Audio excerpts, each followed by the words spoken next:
Uşaqlar, bugün sizinlə həftənin ulduzu yarışını təşkil edirik və həftənin ulduzunu seçəcəyik. Vaxt bitirmədən gəlin səs verməmizə keçək. Qaydalar artıq məlumdur hər birinizə. Hüseyni Siraçdan Nazimizadə Zəhranı seçmirik, çünki onlar artıq iştirak ediblər. Bir dəfə iştirak edən, ikinci dəfə iştirak etmir. Başlayaq bu sıradan. Sıraç kimi seçsən? Zeynəbi. Aha, Zeynəbi. Fatih kimi seçsən? Zeynəbi. Zeynəbi. Ömər kimi seçsən? İçini çox sevirəm. İncini, aha. Ayhan kimi seçsən? Yağmur. Yağmur. Alisa kimi seçsən? Zeynəbi. Aha. Hüseyin kimi seçsən? Yağmuru. Yağmuru, aha. Mehmet kimi seçsən? Yağmur. Yağmuru, aha. Zəhra kimi seçsən? Zeynəbi. Aha. Yağmur kimi seçsən? Zeynəbi. Aha.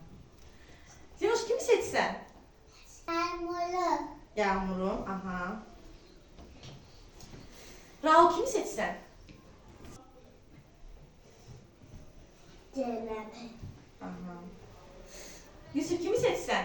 İçini. İncini. Aha. İsrail kimi seçsən? Bunu.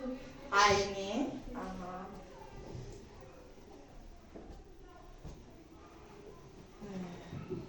İnci kimi seçsən?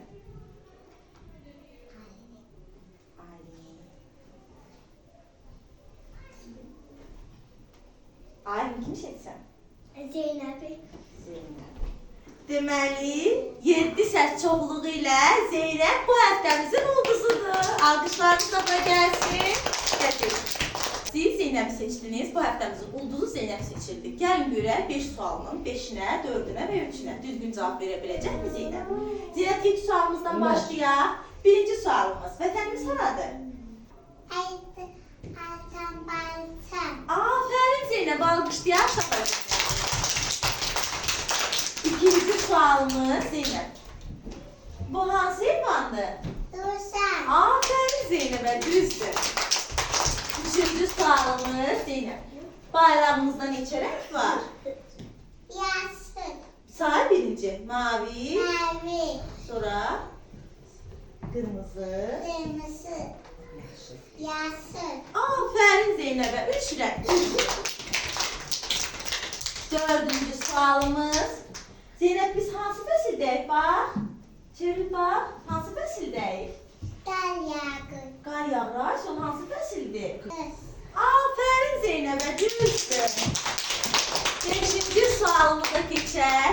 Zeynəb, bugün kimin ad günüdür? Mənim. Aferin Zeynəb'e, düzdür. Uşaqlar, bugün Zeynəb'in ad günüdür. Siz ona bir jest olaraq Zeynəb'i seçdiniz. Bu həftənin ulduzu onu etdiniz. Bugünkü ulduzumuz, bu həftəmizin ulduzu Zeynəb'dir. Alqışlayın Zeynəb'i.